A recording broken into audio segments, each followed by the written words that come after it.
Welcome back to another lap of my F-Zero one-shots. Today we're actually encountering a fic that's based off of another episode from the F-Zero anime, known as Target Tanaka. Or actually, as I like to call the fic, Tanaka in Trouble. And ironically, this was the last English dubbed episode in the Fox box. And it was actually before it transformed into 4Kids TV, which is very corrupt, and thus it eventually cancelled GP Legend.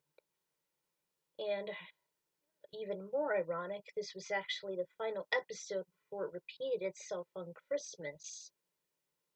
And ironically, this actually ended on March 2005, after its debut in September of 2004, and after the second rerun, it was all over. So, it was quite unfortunate. I really cherish this anime, especially the English dubs. And as you can see, I'm still a huge fan of Rick. Damn, I like this guy. Alright, so here we go. Tanaka in Trouble. And this is actually one of my good friend Berrywatterson's favorites. For some odd reason, even though I'm not a huge fan of it because of Tanaka's wimpy demeanor, which is the complete opposite of his in GX. You'll see soon enough. The recent event began just when the holiday season was about to take place. Christmas was only a few weeks away and already Mute City was bustling with the festivities. From the busy, congested streets to the endless strings of light, the hectic holidays were truly upon the world. And for the upcoming occasion, there was a package being delivered to the home base of the Elite Mobile Task Force. Meanwhile, their chief officer, John Tanaka, was snoozing in his lounge chair at his Oval Office, unaware of the mysterious visitor. Instead, he was dreaming on being with Kate Allen, the black blue singer that was once a target of Dark Million not long ago. In his delirious mind, they looked great as a couple, though everybody knew who the actual lover boy was. Still, he was so deep in his slumber. "Katie, I love you." Just then a chirp interrupted his reverie, to the point where he started off his chair and fell as he clumsily climbed onto it. Finally, on the next try, he managed to retrieve his balance and answered the call. Sure enough, it was Jody displaying on the large flat screen. "I hope I'm not disturbing you, Tanaka." "No, I was just doing some brainstorming. I just want to let you know that none of the data chips have shown up on the streets yet." "Right. It's a real setback for Dark Million. If they can't sell what they steal, it'll hurt their abilities to fund their plans. I'll check back in with you if anything changes." By the time the receiver went dead, Tanaka began to sweat as he rubbed his face. Meanwhile, the strange delivery man wearing a turtle shell with an engraving in the back met up with a couple cops outside. In fact, he almost looked like an anthropomorphic reptile with his scaly, eerie green skin. "Hey, where are you going?" The stranger hesitated, then he replied in an instinctive voice, "I have an important package to be delivered right away." First patrolman got his urgency. He then smiled and volunteered, I'll have to stop it by the mailroom so you can leave it with me and I'll drop it off." "I'll need a signature for the person addressed to. Company policy. It's for the head director, John Tanaka." Two officers looked at each other, and one of them offered, "Okay, go ahead." "Thanks a lot." Peering escorted the carrier toward the elevator and ascended to the utmost floor. Back at the office, Tanaka was still daydreaming about something he couldn't get off his mind. He was just combing his hair back when he thought out loud, "I can't believe I'm going to Kate Allen's concert." His arms were outstretched. Then he had his hands clasped together as he held them toward his cheek. "I've never dated a celebrity before, but I sure would make an exception for her." As he stood, he gazed over to a large wall poster of the black pop star wearing a police uniform, navy blue hat and all. It was obvious it had been photoshopped. "Don't worry, darling. We'll be together soon." He then fantasized wearing a formal pink outfit standing within a huge crowd as she sang "Love Rules the Universe." He then went over to the poster and began smooching her chest. Suddenly the doorbell rang and Tanaka nearly got off his feet. He immediately backed off and cried, "Who could that be?" He tried to keep his composure as he rushed back to his perch. "Come in." Alone, the killer package man marched up to Tanaka and his large table. "Director Tanaka?" "Yeah, that's me."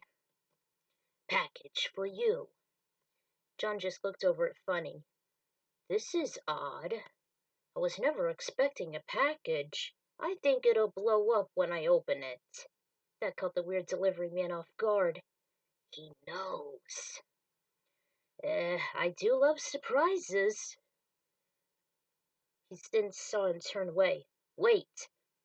You're not going anywhere, mister. You don't think you're gonna get away from me that easy, do you?" He stood up with the box in his extended arms. "Turn around and take this back." The guy turned around and took the package away. Sweat was breaking from his head and his yellow eyes narrowed. What is he gonna do now? His mind then shifted as a small drawer opened. John accused the strange dealer with a miniature shiny blue rifle pointing at him. "Nice try, Ace, but I knew you were trouble the second your shell walked through the door." As soon as he went back into the present, he started to panic, turned on his heels, and ran off. "Wait a second! Don't you want me to sign for this package?" The mysterious mailman wandered through the holes with his green cap covering his face, till he was abruptly halted by someone. "Hold it! Now turn around slowly." He still never obliged. "Do it!" Just then the reptilian creature took off his long, heavy tan cape and revealed his true colors. He pointed a colorful bazooka and opened fire. Jody jumped out of the way and she shot her own weapon, but the stranger leapt and crashed out of the window and fell several feet down. However, he was prepared as he opened a parachute and glided over the city streets. Jody ran straight for her boss, who was still admiring the package. "Tanaka! Throw that package out the window!" He stammered. Then Jody tackled him to the ground just seconds before the box landed, rolled to the side, and exploded next to a wall. After a few moments, the smoke cleared. She slowly got on her feet. She held out a key fob and spoke to it. "Security to the director's office." My ears are ringing. I hope I'll be able to hear Kate sing tonight." He still lay there as Lucy, EAD, Jack, and Tinsel showed up. Hey, what happened? Are you all right?" "You can all relax. He didn't get me."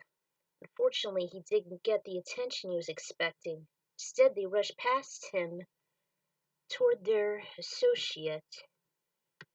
How can I overlook that? "I'm afraid our delivery man just flew away. Rick went after him. We just came to make sure you were okay." "Oh, lousy creep." The top pilot was on the terrorist's tail, though he just hijacked a vehicle from a civilian after startling him while he leapt onto the front bender. "Hey, come back here!" "Hey, come back here!" he cried as he sped off, although he was amazed by the immense speed the F-Zero machine was going as it chased after the suspect upon the busy high roads. Without his cap, he gazed at the rear-view mirror, noticing his pursuer. He used his recklessness as he bashed away some passing vehicles. Rick tried his might to avoid damage, then he boosted to catch up. The criminal never hesitated to shoot his firearm. Rick just boasted, "It's gonna take more than that to stop the dragon bird." Unfortunately, within a few more shots, the machine started to give way and swerve. He immediately pulled over to the side and watched over the guardrail, while the assassin leapt onto a soaring spacecraft. The shape was recognized as one of Dark Million's cruisers. Rick went out of the cockpit and observed the convict escaping. Who is this guy? At the garage, Dr. Clash looked up as he was doing repairs. Jody remained somber when Rick appeared before her. He still got away? Yeah, I'm sorry. How's Tanaka? He's just a little shaken up, but he just doesn't realize how lucky he was today. Yeah, that was a really close call. Well, I just don't get it. What, Jack? Out of the whole police force, why did he go after Tanaka? Perhaps the attacker went to the wrong office, or maybe it was a case of mistaken identity. Or maybe it was Zoda's way telling us to back off because we're preventing him from selling the data chips he stole.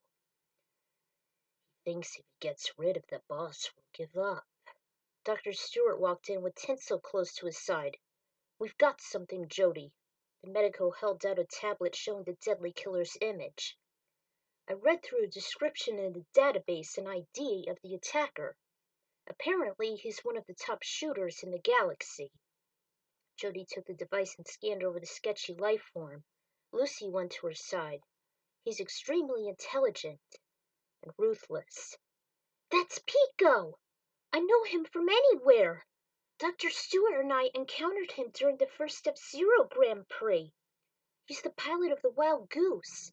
He's a former member of the of the Polypoto Army. It's a special unit stationed in Tortoise 3, specifically in Deathwind and the Devil's Forests. After a few flashbacks racing against him rushed through Tinsel's mind, she went on as she recovered. He's definitely one of the most nefarious gunmen in the universe, and he was rumored to cause that horrific accident. Once he has a target in his sights, he won't give up till he hits it. She then remembered the time when Pico attempted and failed to set off explosives in every F-Zero machine during a race if they should go above or below the red zone. Luckily, she called her duelist friends Yugi and Joey in such short notice. Captain Falcon was able to deactivate the blimp the gunman operated. We'll have to make sure Tanaka's safe until we find Pico and stop him. She then guided the clueless chief to his discreet room that hardly had any windows. It was only another small office, complete with a table, a few chairs, and a couple fresh plants. Feeling better, Tanaka? Well, I feel that my head's in a bell tower, but other than that, I'm okay. Pico won't give up just because he failed to get you on the first try. That's why I'm putting you on 24-hour protection. This clearly wasn't what he wanted. Does that mean you're gonna be following me around all the time? It'll be much more safer and practical to keep you in here. It'll be much more safer and practical to keep you in here. Lucy wasn't too far from the group. But this place doesn't have a bed. How am I supposed to get any sleep? You use a chair like you do in your office. That means I'm gonna miss the concert. What? He tried to immediately cover his tracks, but it did no good. Nothing, Jody. Nothing. Oh. Tanaka! If you would keep out, Pico would sneak in, and that would give him a chance for some target practice. John faced the closed windows again, although his demeanor changed almost instantly. I'm gonna get to you somehow, Kate. From the outside, Pico noticed him as he spotted through the magnifying lenses on his cannon. He spotted me instantly. Hours later, Lucy closed the tall, opaque doors to John's new hideaway. He continued to lament as he leaned on them. Now I won't be able to see Kate because of that stupid stalker. Oh. The out-of-luck man dragged his feet toward the lavender couch. Her manager was going to introduce her to me backstage after the show. There must be some way for me to get away from here so I can see Kate tonight. From his peripheral vision, he saw a stack of turquoise boxes stacked up. Wait a second. I will see Kate tonight. Meanwhile, in a desolate shed, Zoda was leading a gang of death soldiers as they carried a bunch of big cases full of the stolen bounty. Octaman and Rex were among them. As soon as the trucks are loaded up with our stolen data chips, we'll hit the road. Where are we taking that stuff, Zoda? Straight to the Mute City spaceport. The spaceport! But luckily for us, there's a luxury cruiser docked there that's scheduled to leave the port tonight. Six-armed henchman wondered, but Zoda, I thought you wanted to sell those chips, not go on vacation. The cops won't be looking for us on the cruise, so that's how we'll make our getaway. Our luggage would be the data chips, and we'll sell them off-planet. You are a genius, Zoda. I know!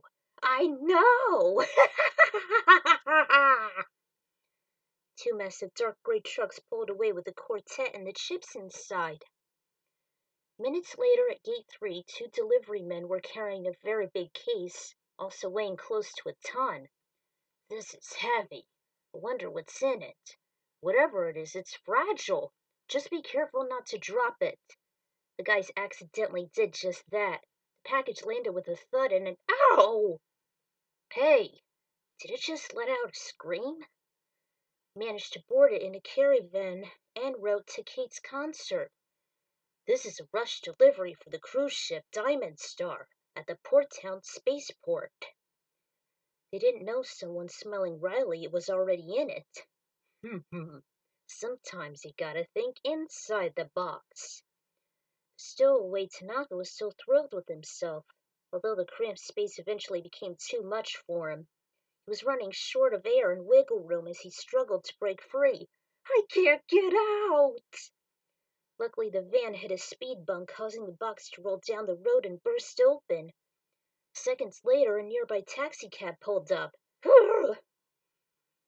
Tanaka immediately got in it. Little did he know the driver was the same diabolical alien from before. Hi, where can I take you, pal? Take me to the Mute City spaceport. I'm in a hurry, so step on it. He did just that as he put the pedal to the metal. Though, as he looked in the rearview mirror, he knew something was afoot as he recognized his unwary passenger. I can't believe it. He must have figured out Soda's scheme. I feel you and I have met someplace before. Well, maybe you have rode in my cab before. Maybe. No matter who he was still so obsessive on seeing Kate during the Diamond Star performance. So why are you in such a big hurry to get to the spaceport, buddy? I'm on an important mission. And what's that? Let's just say there's somebody I have to see. He slowly took out a green pistol from his vest. I've been waiting a long time for this opportunity, and nobody's gonna stop me now. He knows. He's warning me not to pull any tricks. If I'll try to blast him, he'll get me first. Back at the task force base, Lucy apologized for letting Tanaka slip through her fingers. Rick, Jody, and Tinsel were with her. I'm sorry, Jody. I only left him out because he told me he wanted to see me. I guess he's not as dumb as we think he is. I wonder where he ran off to. He said something about a concert. That means I'm gonna have to miss the concert. Lucy drove it all home. Hey, isn't Kate Allen giving a big concert tonight? That's right, Lucy. Kate said that she's singing on the Diamond Star Tour cruiser tonight. His mind flashed back to the time he and EAD watched her perform with a warm heart instead of a stern attitude, which was a turn-off in Dangerous Diva. He invited EAD to thank us for protecting her from Zoda. Tanaka's friends with Kate's manager, so he got a ticket to the concert too.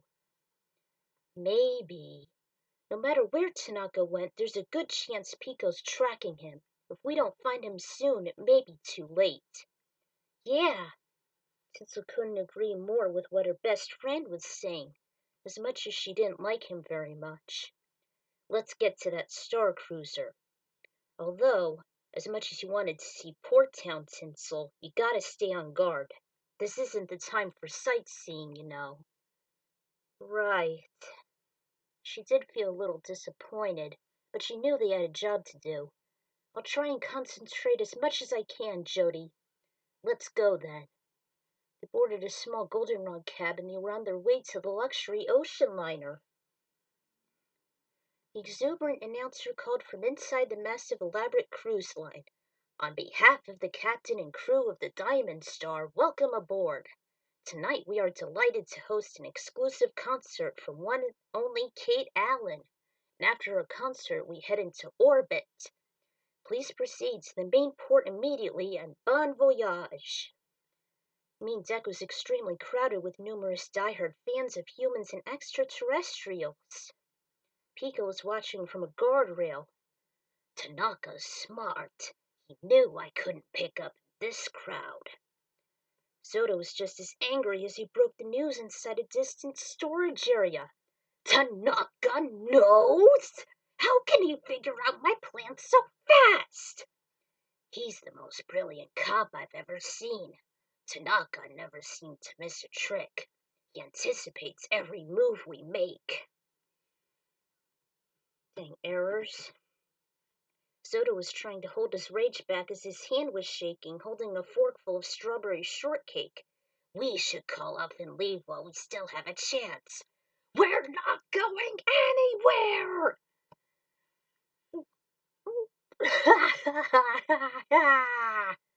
"I had to get rid of Tanaka, but you're running scared." "These blasted data chips are giving me acid reflux." "I don't believe you're supposed to eat them." "How many cops did Tanaka bring?" "He's alone." "You've got to be kidding." "He must be really tough if he knows he can take us all on by himself." "I don't care how tough he is. I hired you to get rid of him." Pico was undoubtedly right for the sniper job. Kate was just finishing her usual number, Love Rules the Universe. The audience couldn't get enough of her finesse, not even John. "Mrs. Kate Tanaka. Hoo-hoo." "Listen up! We are going to take Tanaka by surprise right before the second half of the concert." John was inside the restroom making the final touches on his precious outfit. "Attention, please. The concert will resume in 3 minutes. Please return to the auditorium." "I have to look my best when I go backstage tonight. This is my big chance to win Kate over. I should probably pay a little hard to get, but that won't be easy." He daydreamed about him being with Kate, though he had to imitate both sides. It was definitely a creepy sight. "I know your singing was quite adequate." He switched sides. "Oh, John, I've been singing solo, but I know you and I would make a perfect duet." "I don't want to be rushed into any kind of commitment, Kate." "How can I resist? One kiss." His solo performance was interrupted as he's being ambushed by Octaman. Kate just returned on stage from her short break, though Lucy's binoculars cannot find the chief anywhere in the tables. "I don't think Tanaka's in here, Jody." "Then we'll have to split up and search the rest of the ship." "Roger." Carrot Top went by herself, as did Jody, while Rick went with Tinsel. She wasn't really the most dedicated out of the bunch. She could admit to it. So she was pretty nervous on getting lost in a luxurious cruise ship. Not to mention the numbers Kate were performing were a bit distracting. Jody descended to the lower deck of the ship and she spotted a death soldier go through a shifting door. She contacted her teammates on her key fob communicator. "I think I found where Tanaka is. Come to level 2. "Looks like we found a spy." I'm afraid we need to eradicate the young lady. Aren't you part of the seafood buffet? She mocked the cephalopod who squirted ink toward her. She dodged it quickly, and the clueless fish hit a wall as he blindly continued his barrage, stinging Biorex's eyes. Jody was able to knock the weak anthropomorphics down. Tanaka was tied up in a back wall that nearly matched his outfit. Pico kept firing, though he was just fooling around as his bullets kept on missing his number one target. Quit acting scared! We know you have nerves of steel. Please, let me go, or I'll miss the end of the concert. Kate will be waiting for me backstage. Still acting. Leading man was growing more and more impatient. I was looking for a brilliant performance all night, but Pico's got a job to do. I'll do anything. Please don't hurt me. Suddenly the turtle's rifle was knocked out of his clutches by her own pink pistol. I'm sorry to break up your little party, but I can't take up a friend of mine. Jody! This was a trap. He did bring other cops to back him up. Hold it right there, Zoda. Huh? Wheeler! I should have known you'd shown up. I wouldn't pass up the chance to miss a rat like you. Go get them out of here! Fortunately, they were hardly a match for Rick's fiery strength, nor Tinsel's freezing firearm from her silver comet. Ah! You're next, Zoda! Jody was just untying her hapless friend as Lucy and Tinsel continued to fire. We can handle things here, Tanaka. Hurry, sir. Thanks, Jody. I thought I was a goner. I'll get you, Tanaka. With his gun drawn, Pico screeched. Lucy and Rick looked on as Tinsel fired her ice beams and froze Pico on contact. From the debris, a few dead soldiers slipped, causing the boxes to topple on top of them. Zoda hurriedly grabbed his pre-extinct reptilian friend, began to retreat inside the caravan. Arrgh! You'll win this time, but you haven't seen the last of me! Rick wasn't entirely convinced, though. Tinsel swore under her breath they would apprehend him. Someday. Tanaka recovered. What was that about? Zoda escaped, but we got the data chips. We'll get Zoda. Yeah, you can count on it. Did you come here to catch the concert or to catch Zoda?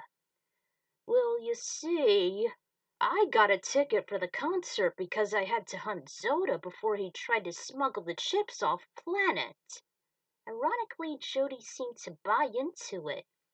This concert's been sold out for weeks.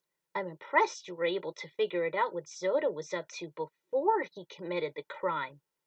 Maybe we have underestimated you, Tanaka. Maybe.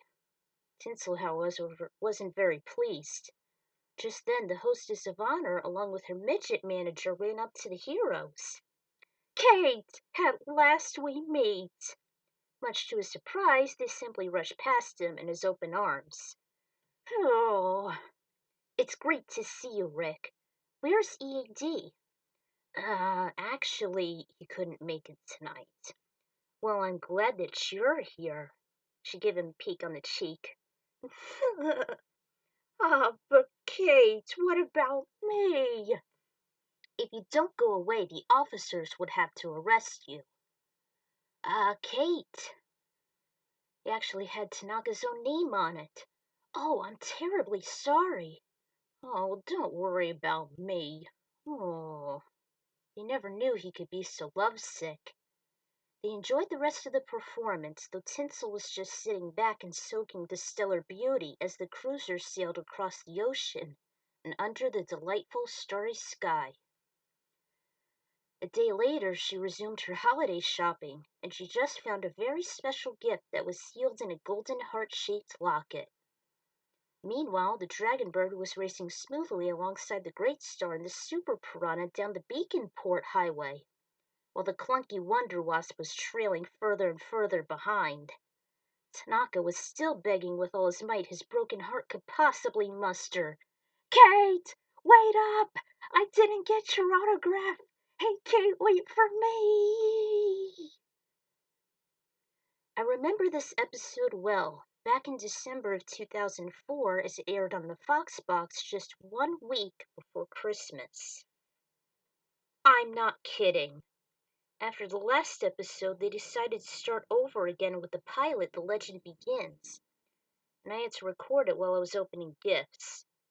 It's too bad that this episode aired again on March 2005, before the series was canned for good without a sneak peek nor a proper finale. Hence, that is when ending it all, as well as others, came to be. So this one was obviously taking place around the holidays just before my Christmas holiday special. Well, the request fic is finally out of the way, and I hope I did the dialogue right from the 4Kids dub. So, see you all soon, F-Zero fans. Until then, this is the Ethron Writer signing out.